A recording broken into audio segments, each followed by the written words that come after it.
kedua-dua bateri dah habis guna pakai.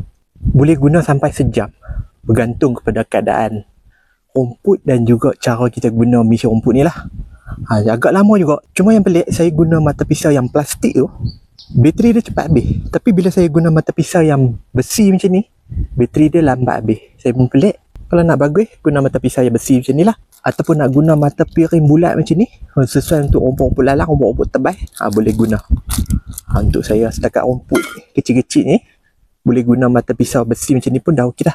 Daripada besi yang panjang macam ni, sampailah besi yang pendek macam ni.